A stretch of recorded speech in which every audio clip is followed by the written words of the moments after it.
Hello students, अज असी lecture number 2 class 10th का chapter number 7 control and coordination अगे continue करांगे।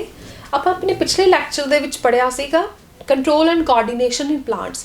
थोड़ा आप रिव्यू बैक करते हैं, फिर आप अगे कंटिन्यू करांगे। सो बच्चों, control and coordination in plants दे विच आपां मूवमेंट्स पढ़िया सी। ਉਹ मूवमेंट्स जो साडे कोल प्लांट्स दे रिएक्शन सी based on growth dependent and growth independent. एक सी साडे कोल ग्रोथ डिपेंडेंट मूवमेंट, एक सी साडे कोल ग्रोथ इंडिपेंडेंट मूवमेंट्स।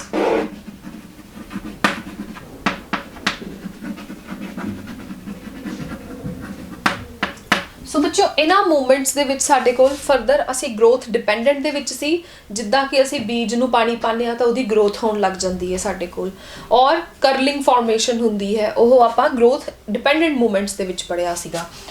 दूसरा साडे कोल सीगा ग्रोथ इंडिपेंडेंट। ग्रोथ इंडिपेंडेंट दे विच आपां पढ़िया सी रिएक्शन या जो मूवमेंट है साडे कोल इन रिस्पॉन्स टू लाइट, जिन्हों असी कहने हाँ फोटोट्रॉपिज्म। सो ग्रोथ इंडिपेंडेंट नूं आपां डायरैक्शनल मूवमेंट कहने हाँ।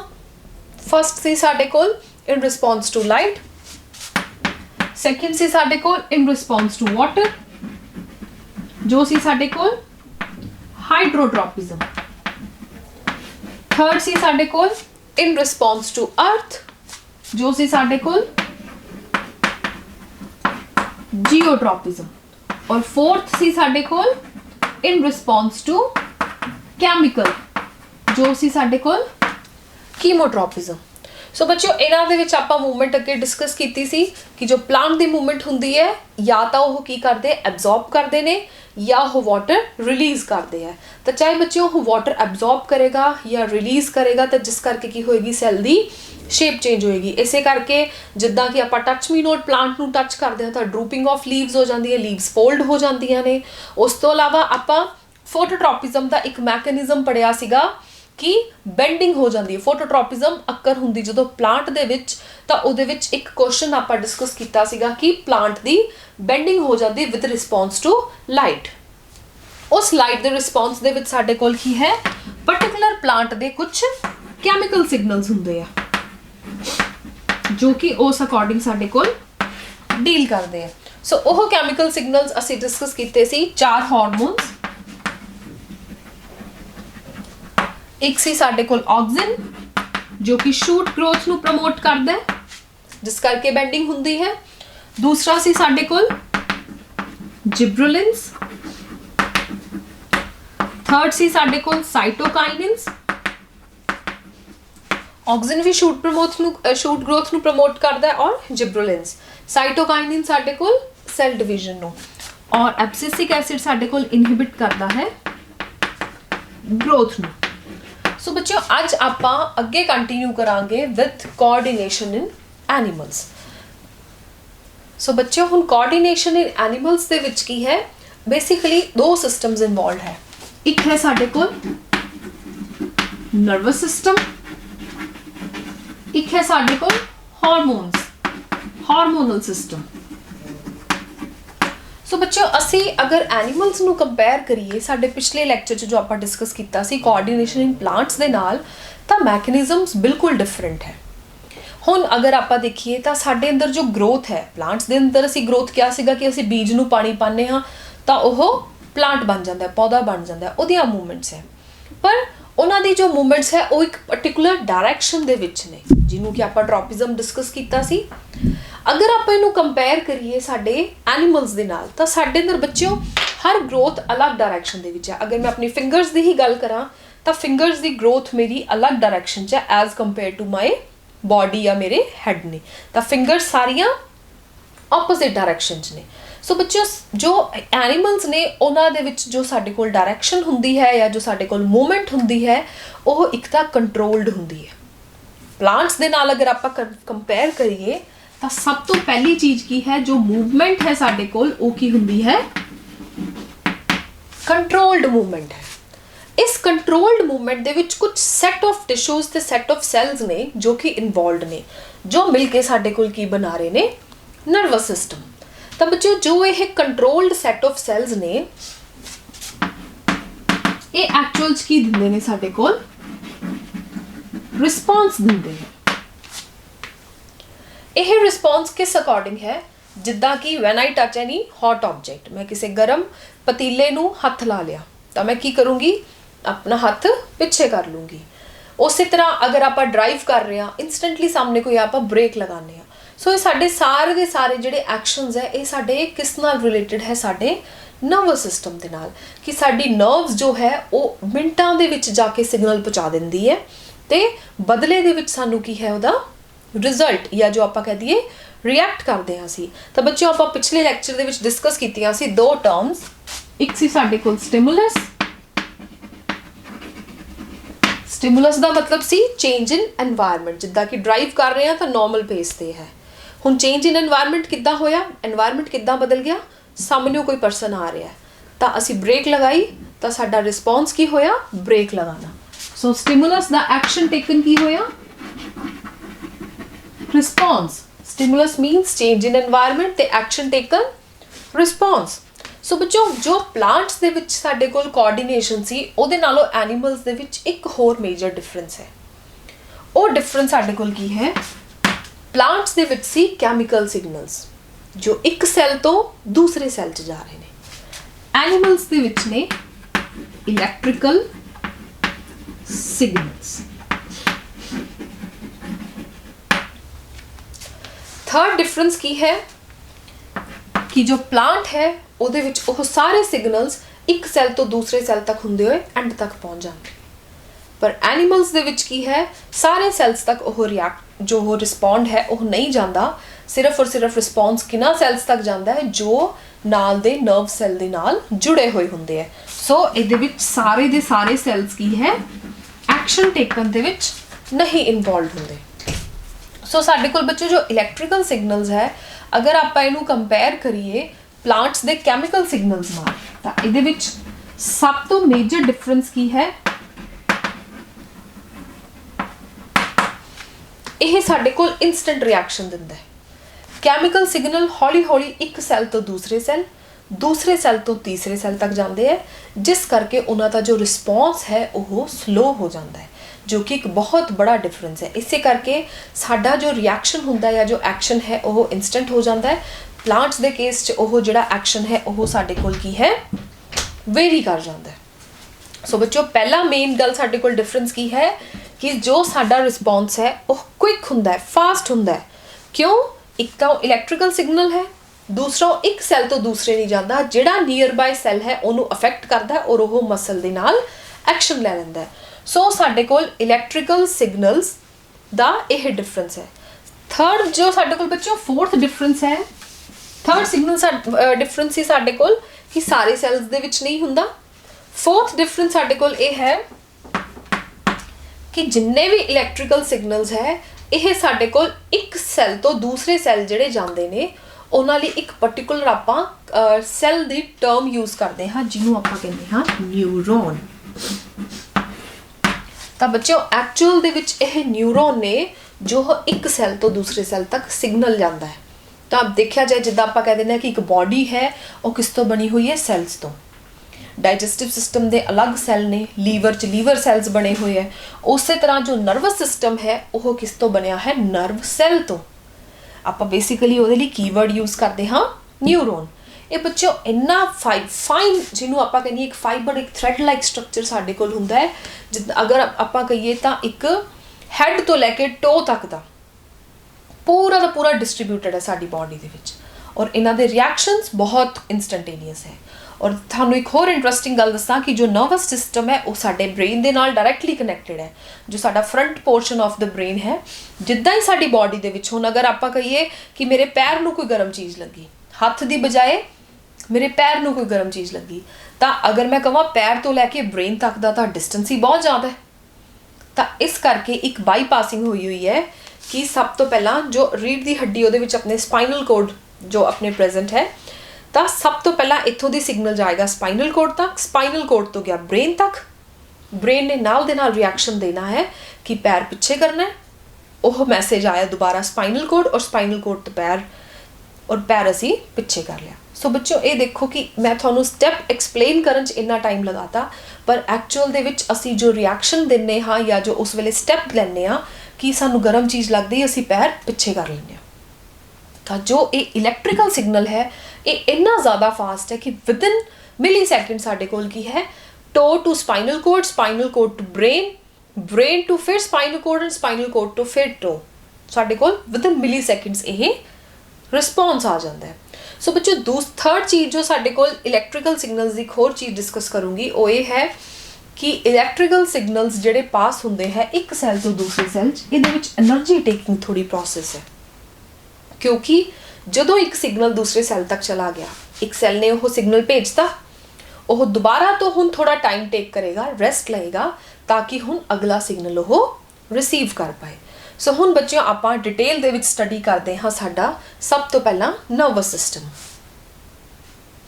सो बच्चों नर्वस सिस्टम दे विच साडे कोल सब तो मेन जिहड़ा है वो है साडे कोल रोल न्यूरॉन का। नर्वस सिस्टम दे विच मेन रोल साडे कोल किहदा है? न्यूरॉन दा रोल है। न्यूरॉन मीनस नर्व सैल, जो आप नर्वस सिस्टम किस तो बने न्यूरॉन तो उदा बेसिक जो फंक्शनल यूनिट है, ठीक है। सो न्यूरॉन साडे कोल की है एक्चुअल बच्चों ये की करता है, ये सेंस करता है जो भी चेंज आ रहा है। असी कहने हैं कि चेंज किस तरह आता है स्टिमुलस, तो जो सेंस करन दी एबिलिटी हुंदी है वो किहदे विच हुंदी है इस न्यूरॉन सैल दे विच हुंदी है। तो इहदा सब तो पहला सब तो इंपॉर्टेंट काम की है कि जेड़ा भी एनवायरनमेंट चेंज होया वो साडी बॉडी दे विच सब तो पहला कौन सेंस करते हैं? न्यूरॉन्स। यह न्यूरॉन्स की सेंस करते हैं स्टिमुलस नू and then send electrical signal साडे कोल सिग्नल भेज दिंदे हैं जो कि विदिन सैकेंड्स दे विच ट्रांसमिट हो जाता है।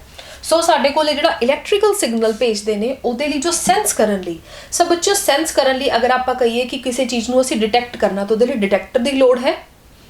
अगर आप किसी चीज़ की किसी भी चीज़ नूं डिटेक्ट करना है तो उहदे लई सानूं डिटेक्टर चाहिए जो उस अकॉर्डिंग होवे। सो जिस तरह साडे कोल सेंस करना है तो उहदे लई साडे कोल की हुंदे आ पर्टिकुलर सेंस ऑर्गन्स जो सेंस करते हैं कि साडा नॉर्मल की है तो एनवायरनमेंट च चेंज किवें हो रहा है। सो बच्चों सेंस ऑर्गन दे विच साडे कोल इस तरह के रिसेप्टर्स बने हुंदे हैं जो कि अलग अलग शेप दे तो वो रिसेप्टर साडे कोल डिटेक्ट करते हैं कि उहदे विच फिट होएगा।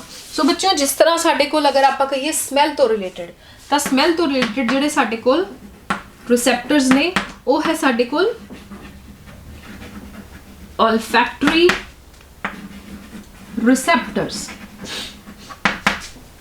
olfactory receptors ये साडे कोल किस तो रिलेटेड है? सेंस ऑर्गन स्मैल तो रिलेटेड। तो ये असी बड़ी ईजीली डिस्टिंग्विश करवा पाने आ कि हाँ ये परफ्यूम की फ्रैगरेंस अच्छी है, ये फाउल स्मैल है, खराब स्मैल आ रही है साडे कोल, इहदी ज़्यादा अच्छी है, इहदी घट वधिया है। सो साडे कोल इन्ना ज़्यादा जो एनालिसिस हुंदी है साडे कोल इन्नी रिफाइंड ਉਹ ਸਾਡੇ ਕੋਲ ਕਿਹੜੇ ਰਿਸੈਪਟਰਸ ਦੇ ਨਾਲ ਹੁੰਦੀ ਹੈ? olfactory। क्योंकि बच्चों जो सेंस ऑर्गन्स है साडे कोल बॉडी दे विच अलग-अलग ने। सो उस तरह एक उन्हां विचों आ गया नोज जो कि डिटेक्ट करता है स्मैल। सो उस तरह बच्चों टेस्ट आ गया साडे कोल। टेस्ट लई जो साडे कोल ने ਉਹ रिसैप्टर्स ने गस्टेटरी रिसैप्टर्स। सो बच्चों ये दोनों तुसी माइंड दे विच रखने हैं कि एक साडे कोल नोज दा है जो है olfactory रिसेप्टर्स जो कि स्मैल डिटेक्ट करता है। टेस्ट किस तरह का टेस्ट इंपार्ट हो रहा है, किस तरह का सानू टेस्ट आ रहा है, उन्होंने कौन डिटेक्ट करते हैं? Gustatory receptors.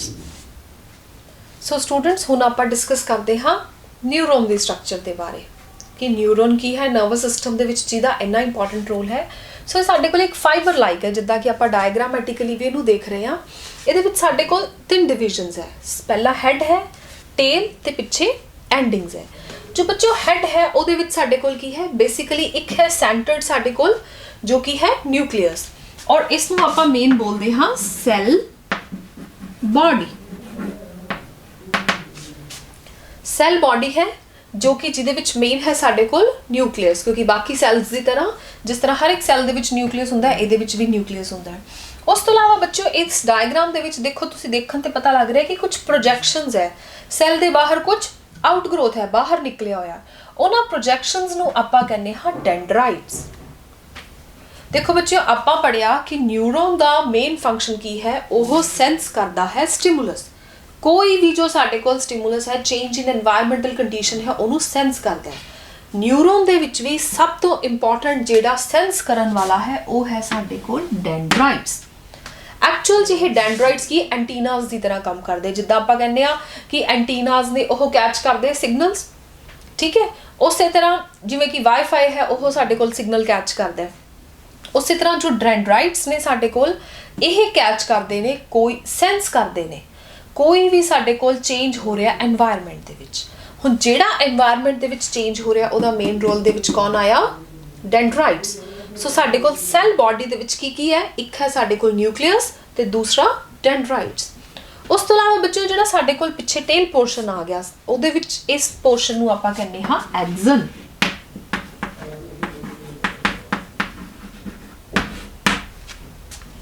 ਇਹ ਐਕਸਨ ਦੇ ਬਾਹਰ ਸਾਡੇ ਕੋਲ ਇੱਕ ਪਾਰਟਿਕੂਲਰ ਸ਼ੀਥ ਲਾਈਕ ਸਟਰਕਚਰ ਬਣੀ ਹੋਈ ਹੈ, ਇਹਨੂੰ ਆਪਾਂ ਕਹਿੰਦੇ ਹਾਂ ਮਾਈਲਿਨ ਸ਼ੀਥ।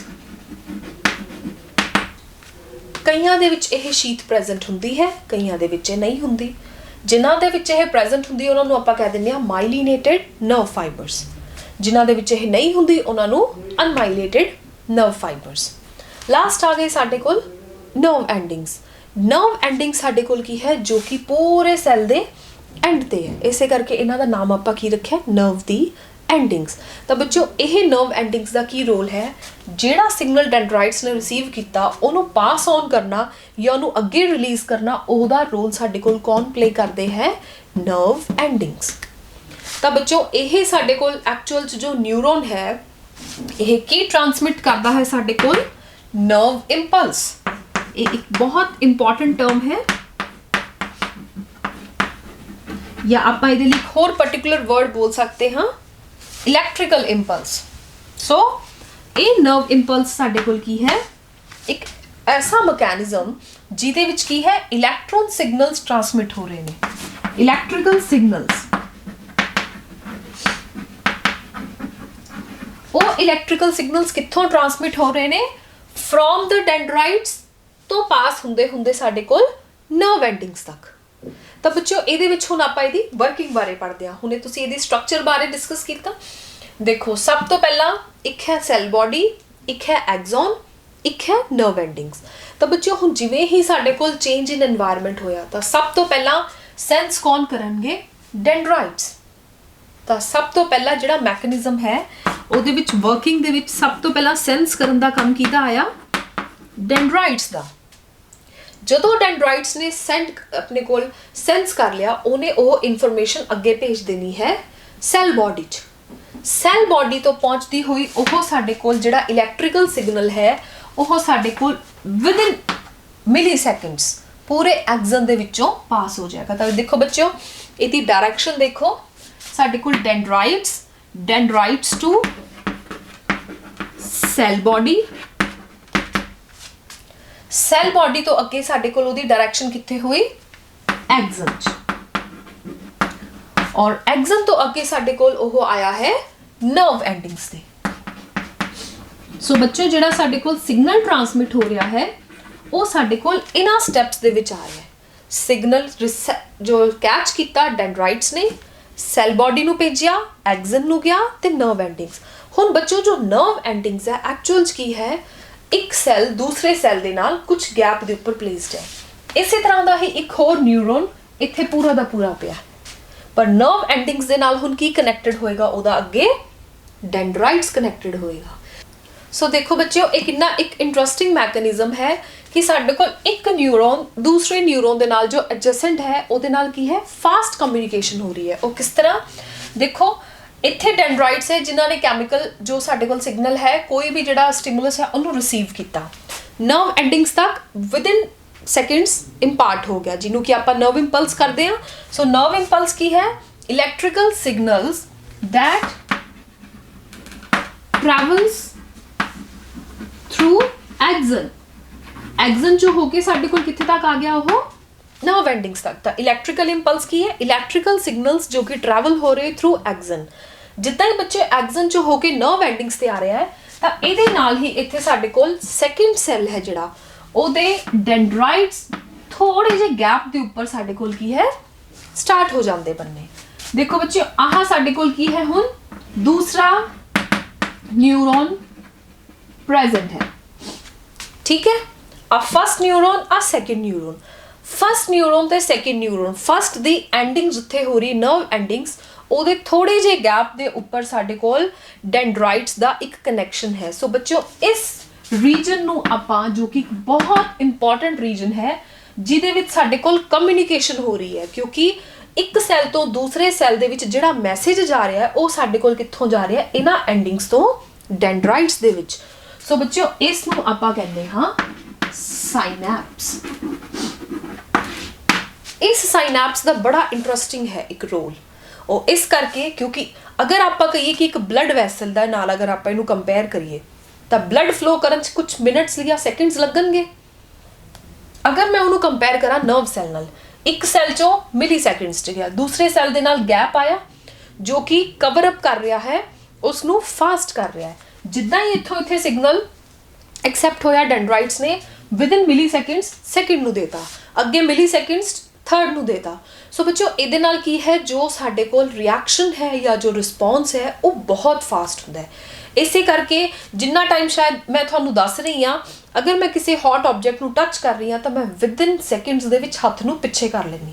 ਇਹ ਤੁਸੀਂ ਖੁਦ ਵੀ ਬਹੁਤ ਵਾਰ ਆਪਣੇ ਲਾਈਫ ਦੇ ਵਿੱਚ ਆਬਜ਼ਰਵ ਕੀਤਾ ਹੈ ਕਿ ਜਿੱਥੇ ਤੁਹਾਨੂੰ ਲੱਗੇ ਕਿ ਤੁਹਾਨੂੰ ਚੋਟ ਲੱਗ ਸਕਦੀ ਹੈ, ਕੁਝ ਵੀ ਹੋਏਗਾ, ਤੁਸੀਂ ਇੱਕਦਮ ਪਿੱਛੇ ਹੋ ਜਾਂਦੇ ਹੋ। ਸੋ ਬੱਚਿਓ ਇਹ ਐਕਚੁਅਲ ਜੋ ਸਾਡਾ ਨਰਵਸ ਸਿਸਟਮ ਹੈ ਔਰ ਉਹਦੇ ਵਿੱਚ ਵੀ ਕੀ ਹੈ ਜੋ ਨਿਊਰੋਨ ਦਾ ਮੇਜਰ ਰੋਲ ਹੈ। ਸੋ ਆਪਾਂ ਇਹਦੀ ਵਰਕਿੰਗ ਨੂੰ ਇੱਕ ਵਾਰੀ ਦੁਬਾਰਾ ਬ੍ਰਸ਼ ਅਪ ਕਰਦੇ ਹਾਂ। ਤਾਂ ਵਰਕਿੰਗ ਦੇ ਵਿੱਚ ਸਾਡੇ ਕੋਲ ਕੀ ਹੈ, ਸਭ ਤੋਂ ਪਹਿਲਾਂ ਕੋਈ ਵੀ ਸਿਗਨਲ ਆਇਆ, ਠੀਕ ਹੈ, ਉਸ ਸਿਗਨਲ ਨੂੰ ਆਪਾਂ ਕਵਾਂਗੇ ਸਟਿਮੂਲਸ। এনवायरमेंट ਚ ਚੇਂਜ ਹੋਇਆ, ਜਿਵੇਂ ਕਿ ਹੌਟ ਆਬਜੈਕਟ ਲਗਾ ਲਓ, ਸੋ ਸਟਿਮੂਲਸ ਹੋਇਆ, এনवायरमेंट ਚ ਚੇਂਜ ਹੋਇਆ, ਨਾਲ ਦੇ ਨਾਲ ਕੀ ਹੈ ਡੈਂਡਰਾइट्स ਨੇ ਡਿਟੈਕਟ ਕੀਤੇ ਉਹ ਸਿਗਨਲਸ ਜਿਵੇਂ ਹੀ ਉਹਨਾਂ ਨੇ ਡਿਟੈਕਟ ਕੀਤੇ, ਉਹਨਾਂ ਨੇ ਨਾਲ ਦੇ ਨਾਲ ਉਹ ਸਿਗਨਲ ਕਿਹਨਾਂ ਨੂੰ ਭੇਜ ਦਿੱਤਾ, ਸੈੱਲ ਬਾਡੀ ਨੂੰ। ਸੈੱਲ ਬਾਡੀ ਤੋਂ ਅੱਗੇ ਵਿਦਿਨ ਮਿਲੀ ਸੈਕਿੰਡਸ ਦੇ ਵਿੱਚ ਉਹ ਟਰੈਵਲ ਹੋ ਗਿਆ ਥਰੂ ਐਕਸਨ ਤੇ ਪਹੁੰਚ ਗਿਆ ਨਰਵ ਐਂਡਿੰਗਸ ਤੇ। ਨਰਵ ਐਂਡਿੰਗਸ ਹੁਣ ਅੱਗੇ ਕੀ ਕਰਨਗੀਆਂ, ਉਹ ਅੱਗੇ ਸਾਡੇ ਕੋਲ ਸਿਗਨਲ ਰਿਲੀਜ਼ ਕਰ ਦੇਣਗੀਆਂ for second neuron. Second neuron ਦੇ ਡੈਂਡਰਾइट्स ਨਾਲ ਹੀ ਕਨੈਕਸ਼ਨ 'ਚ ਜਿਸ ਰੀਜਨ ਨੂੰ ਆਪਾਂ ਕਹਿੰਦੇ ਹਾਂ ਸਾਈਨੈਪਸ, ਇਸ ਰੀਜਨ ਨੂੰ ਆਪਾਂ ਕਹਿੰਦੇ ਹਾਂ ਸਾਈਨੈਪਸ। ਸੋ ਇਸ ਰੀਜਨ ਦੇ ਵਿੱਚ ਉਹ ਸਾਡੇ ਕੋਲ ਕੀ ਕਰਨਗੇ, ਸਿਗਨਲ ਐਕਸਚੇਂਜ ਹੋਏਗਾ। ਜਿੱਦਾਂ ਹੀ ਸਿਗਨਲ ਐਕਸਚੇਂਜ ਹੋਇਆ ਤਾਂ ਨੈਕਸਟ ਦੇ ਵਿੱਚ ਕਮਿਊਨੀਕੇਸ਼ਨ ਸਟਾਰਟ ਹੋ ਗਈ। ਸੋ ਸਟੂਡੈਂਟਸ ਇਹ ਸੀ ਆਪਣੇ ਕੋਲ ਨਿਊਰੋਨ। ਹੁਣ ਜਿੱਥੇ ਵੀ ਸਾਡੇ ਕੋਲ ਇਫੈਕਟਿਵ ਕਮਿਊਨੀਕੇਸ਼ਨ ਹੋ ਰਹੀ ਹੈ, ਜਿੱਥੇ ਵੀ ਸਾਡੇ ਕੋਲ ਐਕਸ਼ਨ ਟੇਕਨ ਹੋ ਰਿਹਾ, ਰਿਸਪੌਂਸ ਲੈ ਹੋ ਰਿਹਾ ਹੈ, ਤਾਂ ਉੱਥੇ ਸਾਡੇ ਕੋਲ ਨਿਊਰੋਨ ਦਾ ਐਕਸ਼ਨ ਹੈ। ਬਟ ਬੱਚਿਓ ਹਰ ਜਗ੍ਹਾ ਤੇ ਕਈ ਵਾਰ ਕੀ ਹੈ, ਜੋ ਨਿਊਰੋਨ ਹੈ ਉਹ ਬ੍ਰੇਨ ਤੱਕ ਸਿਗਨਲਸ ਡਾਇਰੈਕਟ ਪਹੁੰਚਾਉਂਦੇ ਹੈ।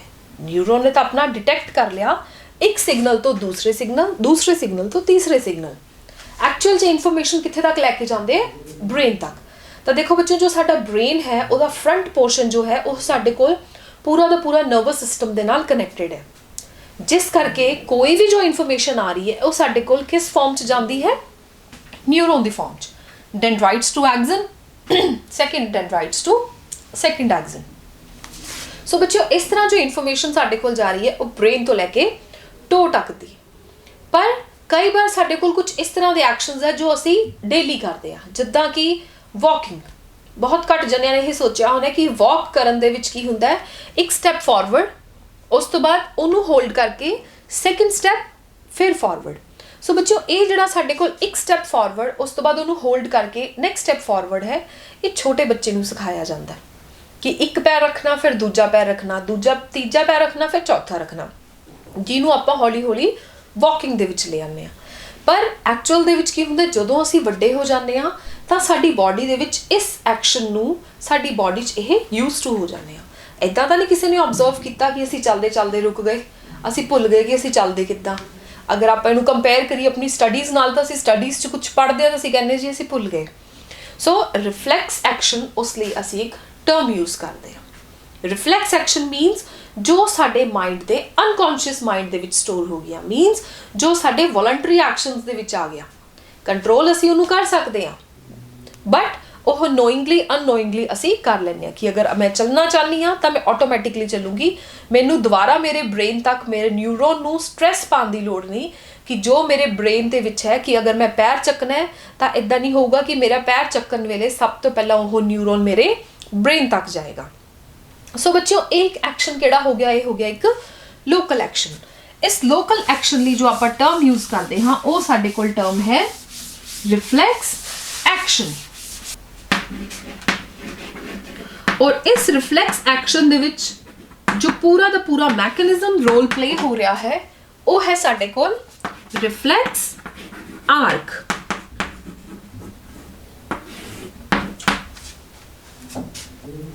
ਸੋ ਬੱਚਿਓ ਰਿਫਲੈਕਸ ਐਕਸ਼ਨ ਕੀ ਹੈ, ਇਹਦੀ ਡੈਫੀਨੇਸ਼ਨ ਹੈ ਦੇ ਆਰ ਸਡਨ, ਆਪਣੇ ਆਪ ਹੋ ਜਾਂਦੇ ਸਾਡੇ ਕੋਲ ਇੱਕਦਮ। ਇਨਵੋਲੰਟਰੀ ਹੁੰਦੇ ਜੋ ਕਿ ਸਾਡੇ ਕੋਲ ਸਾਡੇ ਕੰਟਰੋਲ 'ਚ ਨਾ ਹੋਣ। ਦੋ ਤਰ੍ਹਾਂ ਦੇ ਐਕਸ਼ਨਸ ਹੁੰਦੇ, ਜਿਵੇਂ ਕਿ ਇਹ ਹੈ ਸਾਡੇ ਕੋਲ ਵੋਲੰਟਰੀ ਐਕਸ਼ਨ। ਇਨਵੋਲੰਟਰੀ ਹੁੰਦਾ ਜੋ ਕਿ ਆਊਟ ਆਫ ਕੰਟਰੋਲ ਹੋ ਜਾਂਦੇ, ਪਰ ਇਹ ਨਹੀਂ ਹੈ ਕਿ ਅਸੀਂ ਚੱਲਦੇ ਚੱਲਦੇ ਭੱਜਣਾ ਸ਼ੁਰੂ ਕਰ ਦਿੰਦੇ ਹਾਂ। ਮੀਨਸ ਕਿ ਸਾਡੀ ਬਾਡੀ ਦੇ ਵਿੱਚ ਇਸ ਚੀਜ਼ ਲਈ ਹੈਬਚੁਅਲ ਹੋ ਗਿਆ, ਆਦਤ ਪੈ ਗਈ ਹੈ। So they are sudden involuntary actions. Involuntary ਹੈ ਆਫ ਦ ਬਾਡੀ, ਕਿਸ ਬਾਡੀ ਦੇ ਵਿੱਚ ਸੈੱਟ ਹੋ ਜਾਂਦੇ ਹੈ ਇਨ ਰਿਸਪੌਂਸ ਟੂ ਸਟਿਮੂਲਸ। ਤਾਂ ਐਕਸ਼ਨ ਟੇਕਨ ਅਸੀਂ ਕਦੋਂ ਲੈਂਦੇ ਹਾਂ, ਜਦੋਂ ਸਾਡੇ ਕੋਲ এনवायरमेंट ਚੇਂਜ ਹੋਵੇ। ਹੁਣ এনवायरमेंट ਕਿੱਦਾਂ ਚੇਂਜ ਹੋਏਗਾ, ਮੇਰੇ ਬ੍ਰੇਨ ਨੂੰ ਸਿਗਨਲ ਆਇਆ ਕਿ ਮੈਂ ਹੁਣ ਚੱਲਣਾ ਹੈ, ਚੱਲ ਕੇ ਜਾਣਾ ਹੈ, ਤਾਂ ਆਟੋਮੈਟਿਕਲੀ ਮੈਂ ਖੜੀ ਹੋ ਕੇ ਚੱਲ ਕੇ ਜਾਊਂਗੀ। ਸੋ ਇਹਦੇ ਵਿੱਚ ਜੋ ਸਟਿਮੂਲਸ ਕੀ ਸੀ ਕਿ ਮੇਰੇ ਬ੍ਰੇਨ ਨੂੰ ਸਿਗਨਲ ਆਇਆ ਕਿ ਹੁਣ ਮੈਂ ਜਾਣਾ ਹੈ ਵਾਪਸ, ਤਾਂ ਇਹ ਮੇਰਾ ਸਟਿਮੂਲਸ ਹੈ, ਚੇਂਜ ਇਨ এনवायरमेंट। ਔਰ ਰਿਸਪੌਂਸ ਉਹਦੇ ਬਦਲੇ ਦੇ ਵਿੱਚ ਕੀ ਹੋਇਆ ਕਿ ਮੈਂ ਉੱਠ ਕੇ ਚੱਲਣ ਲੱਗ ਪਈ। ਸੋ ਇਸ ਤਰ੍ਹਾਂ ਰਿਫਲੈਕਸ ਐਕਸ਼ਨ ਸਾਡੇ ਕੋਲ ਕੀ ਹੋਇਆ, ਇੱਕ ਇਸ ਤਰ੍ਹਾਂ ਦਾ ਐਕਸ਼ਨ ਹੈ ਜੋ ਕਿ ਲੋਕਲ ਐਕਸ਼ਨ ਆਪਾਂ ਇਹਨੂੰ ਕਹਿ ਸਕਦੇ, ਅਗਰ ਆਪਾਂ ਈਜ਼ੀ ਵੇ 'ਚ ਸਮਝੀਏ ਤਾਂ, ਜਿਹਦੇ ਵਿੱਚ ਸਾਡੇ ਕੋਲ ਬੱਚਿਓ ਇਫੈਕਟ ਕੀ ਆਉਂਦਾ ਹੈ, ਡਾਇਰੈਕਟ ਵਿਦਾਊਟ ਯੂਜ਼ਿੰਗ ਬ੍ਰੇਨ ਜੋ ਵੀ ਐਕਸ਼ਨ ਹੈ ਉਹ ਸਪਾਈਨਲ ਕੋਰਡ ਤੱਕ ਹੁੰਦਾ ਹੈ। ਦੇਖੋ ਬੱਚਿਓ ਦੋ ਮੇਨ ਰੋਲ ਹੈ ਸਾਡੇ ਕੋਲ, ਇੱਕ ਹੈ ਸਾਡੇ ਕੋਲ ਬ੍ਰੇਨ ਦਾ ਰੋਲ, ਇੱਕ ਹੈ ਸਪਾਈਨਲ ਕੋਰਡ ਦਾ। अगर न्यूरॉन ने कोई भी गलबात करनी है, कोई भी मैसेज देना है, वो ब्रेन तक जाएगा। पर अगर वो मैसेज सेम और सेम रिपीटेडली हो रहा है तो उन्होंने स्पाइनल कोड ਨੂੰ अथॉरिटी दे ਦਿੰਦਾ है कि ਹੁਣ स्पाइनल कोड ही इस काम ਨੂੰ ਸੰਭਾਲੇਗਾ। ਜਿੱਦਾਂ ਕਿ ਵਾਕਿੰਗ ਦੀ ਤੁਹਾਨੂੰ ਹੁਣੇ ਐਗਜ਼ਾਮਪਲ ਦਿੱਤੀ ਕਿ ਅਗਰ ਕੋਈ ਪਰਸਨ ਡੇਲੀ ਚੱਲ ਰਿਹਾ ਔਰ ਹਰ ਵਾਰ ਉਹੀ ਸਟੈਪ ਹੈ ਤਾਂ ਕੀ ਹੋਏਗਾ, ਜਿੰਨੀ ਵਾਰੀ ਆਪਾਂ ਆਪਣਾ ਪੈਰ ਚੱਕਾਂਗੇ ਤਾਂ ਉਹ ਨਿਊਰੋਨ ਕਿੱਥੇ ਤੱਕ ਮੈਸੇਜ ਲੈ ਕੇ ਜਾਏਗਾ, ਸਪਾਈਨਲ ਕੋਡ ਤੱਕ। ਸਪਾਈਨਲ ਕੋਡ ਤੋਂ ਦੁਬਾਰਾ ਕਿੱਥੇ ਤੱਕ ਆ ਗਿਆ, पैर तक आ गया। सो बच्चों एक कितना एक शॉर्ट डिस्टेंस, अगर आप इन्हों कंपेयर करी तो पैर तो स्पाइनल कोड तो ब्रेन और फिर दोबारा तो अगर पैर तक आना तो उसकी बजाय एक लोकल एक्शन हो जाता है जिहदे नाल एक तां फास्ट हो जाता है, दूसरा सारी मैमोरीज करके साडे ब्रेन दे विच एक बल्क नहीं हो जाता। सो उन्होंने सॉर्ट आउट करने लई यह रिफ्लैक्स एक्शन है। और बच्चों इस पाथवे इनवॉल्व जो इस पूरा का पूरा मैकेनिज्म है कि टो टू स्पाइनल कोड तो दोबारा साडे कोल पैर तक, इस पाथवे ਨੂੰ ਆਪਾਂ ਕਹਿੰਦੇ ਹਾਂ ਰਿਫਲੈਕਸ ਆਰਕ। ਹੁਣ ਆਪਾਂ ਡਿਸਕਸ ਕਰਦੇ ਹਾਂ ਕਿ what will happen when we touch any hot object. So students, what will happen when we touch a hot object? ਜਦੋਂ ਆਪਾਂ ਕਿਸੇ ਗਰਮ ਵਸਤੂ ਨੂੰ, ਕਿਸੇ ਵੀ ਗਰਮ ਬਰਤਨ ਨੂੰ ਹੱਥ ਲਗਾਵਾਂਗੇ ਤਾਂ ਕੀ ਹੋਏਗਾ, ਤਾਂ ਸਾਡੇ ਅੰਦਰ ਇਹਦੇ ਲਈ ਰਿਫਲੈਕਸ ਐਕਸ਼ਨ ਹੀ ਹੈ ਜੋ ਸਟੋਰਡ ਹੈ। ਜਿਸ ਤਰ੍ਹਾਂ ਮੈਂ ਵਾਕਿੰਗ ਦਾ ਡਿਸਕਸ ਕੀਤਾ ਤਾਂ ਸਭ ਤੋਂ ਪਹਿਲਾਂ ਜੋ ਸਟਿਮੂਲਸ ਹੈ, এনवायरमेंट ਕਿੱਦਾਂ ਚੇਂਜ ਹੋਇਆ, ਹੌਟ ਆਬਜੈਕਟ। ਅਸੀਂ ਕਿਸੇ ਗਰਮ ਪਤੀਲੇ ਨੂੰ ਹੱਥ ਲਗਾਇਆ ਜੋ ਕਿ ਸਾਡੇ এনवायरमेंट ਕੀ ਹੈ, ਨਾਰਮਲ ਚੀਜ਼ਾਂ ਨੂੰ ਅਸੀਂ ਸਾਡੇ ਬਾਡੀ ਟੈਂਪਰੇਚਰ ਦੇ ਅਕੋਰਡਿੰਗ ਅਸੀਂ ਹੱਥ ਲਗਾਉਂਦੇ ਹਾਂ। ਹੌਟ ਆਬਜੈਕਟ ਹੋਇਆ, ਸਾਡਾ এনवायरमेंट ਚੇਂਜ ਹੋ ਗਿਆ। ਜਿੱਦਾਂ ਹੀ ਬੱਚਿਓ এনवायरमेंट ਚੇਂਜ ਹੋਇਆ ਤਾਂ ਸਾਡੀ ਬਾਡੀ ਦੇ ਵਿੱਚ ਹੁੰਦੇ ਹੈ ਸੈਂਸਰੀ ਨਿਊਰੋਨਸ। ਸੈਂਸਰੀ ਨਿਊਰੋਨਸ ਦਾ ਫੰਕਸ਼ਨ ਹੀ ਕੀ ਹੈ, ਜੋ ਸੈਂਸ ਕਰਦੇ ਹੈ। ਕਿਹਨਾਂ ਨੂੰ ਸੈਂਸ ਕਰਦੇ ਹੈ, ਕਿਸ ਤਰ੍ਹਾਂ ਦਾ ਸਟਿਮੂਲਸ ਹੈ, कि कोई भी स्टिमुलस है उस तो रिलेटेड की करते हैं, यह कैरी करते हैं इनफॉर्मेशन। इन्होंने सब तो पहला स्टिमुलस नूं देखना है कि एनवायरमेंट चेंज होया। जिद्दां ही एनवायरमेंट चेंज होया सेंसरी न्यूरोन्स ने नाल दे नाल चेक करना है, डिटेक्ट करना है ते इनफॉर्मेशन नूं कैरी करनगे। वो इनफॉर्मेशन हुण कित्थे तक है, लोकल तक है, क्योंकि आपां की कह रहे सीगे कि रिफ्लैक्स एक्शन है, इसे करके आपां इंस्टेंट रिएक्शन दिंदे हां। सो सेंसरी न्यूरोन नाल दे नाल इनफॉर्मेशन कित्थे तक लैके जाएगी, स्पाइनल कोड तक। स्पाइनल कोड तो हुण हो जाएगा ब्रेन तक। ਬ੍ਰੇਨ ਨੇ ਫਰਦਰ ਅੱਗੇ ਸਾਡੇ ਕੋਲ ਕੀ ਕੀਤਾ, ਸਪਾਈਨਲ ਕੋਰਡ ਤੱਕ ਮੈਸੇਜ ਆਇਆ, ਸਪਾਈਨਲ ਕੋਰਡ ਤੋਂ ਦੁਬਾਰਾ ਬੱਚਿਓ ਉਹ ਮੈਸੇਜ ਆਏਗਾ ਮੋਟਰ ਨਿਊਰੋਨਸ ਤੱਕ। ਜਿਸ ਤਰ੍ਹਾਂ ਸੈਂਸਰੀ ਨਿਊਰੋਨਸ ਮੈਸੇਜ ਲੈ ਕੇ ਜਾਂਦੀਆਂ ਨੇ, ਦੇ ਕੈਰੀ ਇਨਫੋਰਮੇਸ਼ਨ ਅਵੇ ਜਾਂ ਟੁਵਰਡਸ ਦ ਸਪਾਈਨਲ ਕੋਰਡ, ਉਸੇ ਤਰ੍ਹਾਂ ਸਪਾਈਨਲ ਕੋਰਡ ਤੋਂ ਇਨਫੋਰਮੇਸ਼ਨ ਜੋ ਲੈ ਕੇ ਆਉਂਦੀਆਂ ਉਹ ਆਉਂਦੀਆਂ ਸਾਡੇ ਕੋਲ ਮੋਟਰ ਨਿਊਰੋਨਸ। ਸੋ ਇਹਨਾਂ ਨੇ ਸਾਡੇ ਕੋਲ ਕੀ ਹੈ, ਟੇਕ ਅਲੋਂਗ ਦ ਇਨਫੋਰਮੇਸ਼ਨ, ਇਹਨਾਂ ਨੇ ਉਹ ਇਨਫੋਰਮੇਸ਼ਨ ਲੈ ਆਂਦੀ ਵਾਪਸ। ਜਿੱਦਾਂ ਹੀ ਉਹ ਇਨਫੋਰਮੇਸ਼ਨ ਲੈ ਆਂਦੀ ਤਾਂ ਇਹ ਮੋਟਰ ਨਿਊਰੋਨਸ ਆਪਣੇ ਨਾਲ ਦੇ ਜਿਹੜੇ ਵੀ ਏਰੀਆ ਦੇ ਵਿੱਚ ਉਹ ਐਕਸ਼ਨ ਹੋ ਰਿਹਾ ਹੈ ਉਹਦੇ ਨਾਲ ਕਨੈਕਟਡ ਜਿਹੜੀ ਵੀ ਇਫੈਕਟਰ ਮਸਲ ਹੈ। ਹੁਣ ਬੱਚਿਓ ਦੇਖੋ, ਜਿੱਦਾਂ ਕਿ ਅਗਰ ਮੈਂ ਕਹਾਂ ਮੇਰੇ ਇਸ ਉਂਗਲੀ ਦੇ ਉੱਪਰ ਗਰਮ ਚੀਜ਼ ਲੱਗੀ ਹੈ, ਠੀਕ ਹੈ, ਜਾਂ ਮੈਂ ਅਗਰ ਕਹਾਂ ਮੇਰੇ ਪੈਰ ਦੇ ਉੱਪਰ ਗਰਮ ਚੀਜ਼ ਲੱਗੀ ਹੈ, ਤਾਂ ਬੱਚਿਓ ਇੱਥੇ ਔਰ ਪੈਰ ਦੇ ਵਿੱਚ ਜੋ ਮੋਟਰ ਨਿਊਰੋਨ ਹੈ ਉਹ ਡਿਸਟ੍ਰੀਬਿਊਟ ਹੋਗੀ, ਕਿਉਂਕਿ ਆਰਮ ਦੀ ਹੈ ਉਹ ਲੈਗ ਦੀ ਹੈ। ਸੋ ਅਗਰ ਆਪਾਂ ਆਰਮ ਦੀ ਗੱਲ ਕਰੀਏ ਤੇ ਆਰਮ ਦੇ ਨਾਲ ਜੋ ਇਫੈਕਟਰ ਮਸਲ ਹੈ ਉਹ ਸਾਡੇ ਕੋਲ ਨਾਲ ਦੇ ਨਾਲ ਐਕਸ਼ਨ ਲਏਗੀ ਤੇ ਅਸੀਂ ਆਪਣਾ ਹੱਥ ਪਿੱਛੇ ਕਰ ਲਾਂਗੇ। ਸੋ ਬੱਚਿਓ ਸੈਂਸਰੀ ਨਿਊਰੋਨ ਆਰਮ ਵਾਲੀ ਇਹਦੀ ਇਨਫੋਰਮੇਸ਼ਨ ਲੈ ਕੇ ਜਾਏਗੀ, ਅਗਰ ਆਪਾਂ ਲੈਗ ਵਾਲੀ ਕਹੀਏ ਤਾਂ ਲੈਗ ਵਾਲੀ ਸਪਾਈਨਲ ਕੋਰਡ ਤੱਕ ਲੈ ਕੇ ਜਾਏਗੀ। ਉੱਥੋਂ ਲੈ ਕੇ ਆਉਣ ਵਾਲੀ ਕਿਹੜੀ ਹੋਏਗੀ ਸਾਡੇ ਕੋਲ, ਮੋਟਰ ਨਿਊਰੋਨ। ਜਿੱਦਾਂ ਹੀ ਮੋਟਰ ਨਿਊਰੋਨ ਇਨਫੋਰਮੇਸ਼ਨ ਲੈ ਕੇ ਆਈ ਤਾਂ ਮੋਟਰ ਨਿਊਰੋਨ, ਕਿਉਂਕਿ ਮੈਂ ਤੁਹਾਨੂੰ ਦੱਸਿਆ ਸੀਗਾ ਕਿ ਜਿਹੜਾ ਸਾਡੇ ਕੋਲ ਐਨੀਮਲਸ ਦਾ ਨਰਵਸ ਸਿਸਟਮ ਹੈ ਉਹਦੇ ਵਿੱਚ ਹਰ ਇੱਕ ਸੈਲਸ ਦੇ ਨਾਲ ਕਨੈਕਟਡ ਨਹੀਂ ਹੁੰਦੇ। ਸੋ ਜਿਹੜਾ ਵੀ ਲੋਕਲਾਈਜ਼ਡ ਮਸਲ ਟਿਸ਼ੂ ਹੋਏਗਾ ਉਹਦੇ ਨਾਲ ਨਰਵਸ ਟਿਸ਼ੂ ਕਨੈਕਟਡ ਹੁੰਦਾ ਹੈ। ਸੋ ਜਿੱਦਾਂ ਹੀ ਉਹਨੇ ਸਿਗਨਲ ਦਿੱਤਾ ਨਾਲ ਦੇ ਆਪਣੇ ਇਫੈਕਟਰ ਮਸਲ ਨੂੰ, ਤਾਂ ਉਹ ਮਸਲ ਇਫੈਕਟ ਕਰੇਗੀ, ਉਹ ਕੀ ਕਰੇਗੀ, ਕੰਟਰੈਕਟ ਹੋਏਗੀ। ਜਿੱਦਾਂ ਹੀ ਕੰਟਰੈਕਟ ਹੋਈ ਅਸੀਂ ਆਪਣਾ ਹੱਥ ਪਿੱਛੇ ਖਿੱਚ ਲਿਆ। ਸੋ ਇਹ ਸਾਡੇ ਕੋਲ ਇੱਕ ਮੈਕੈਨਿਜ਼ਮ ਹੈ when we touch any hot object. So students, ਇਸ ਲੈਕਚਰ ਦੇ ਵਿੱਚ ਆਪਾਂ ਨਰਵਸ ਸਿਸਟਮ ਦੇ ਬਾਰੇ ਪੜ੍ਹਿਆ। ਮੇਨ ਅਸੀਂ structure and role of neuron ਪੜ੍ਹਿਆ, ਮੈਸੇਜ ਕਿੱਦਾਂ ਕਮਿਊਨੀਕੇਟ ਹੁੰਦਾ ਹੈ, ਸਾਈਨੈਪਸ ਕੀ ਹੁੰਦਾ ਹੈ, ਰਿਫਲੈਕਸ ਐਕਸ਼ਨ, ਰਿਫਲੈਕਸ ਆਰਕ ਕੀ ਹੁੰਦਾ ਹੈ। ਸੋ ਇਹਨਾਂ ਬਾਰੇ ਆਪਾਂ ਡਿਟੇਲ ਸਟੱਡੀ ਕੀਤੀ। ਨੈਕਸਟ ਲੈਕਚਰ ਦੇ ਵਿੱਚ ਆਪਾਂ ਜਿਹੜਾ ਕਮਿੰਗ ਲੈਕਚਰ ਹੈ ਉਹਦੇ ਵਿੱਚ ਆਪਾਂ ਸਟੱਡੀ ਕਰਾਂਗੇ ਹਿਊਮਨ ਬ੍ਰੇਨ, ਕਿਸ ਤਰ੍ਹਾਂ ਦੀ ਉਹਦੀ ਐਕਟੀਵਿਟੀ ਹੈ ਉਸ ਦੇ ਬਾਰੇ, ਐਂਡ ਫਰਦਰ ਹਿਊਮਨ ਹਾਰਮੋਨਸ ਦੇ ਬਾਰੇ। ਸੋ ਆਈ ਹੋਪ ਤੁਹਾਨੂੰ ਇਹ ਲੈਕਚਰ ਪਸੰਦ ਆਇਆ ਹੋਵੇਗਾ। Thank you.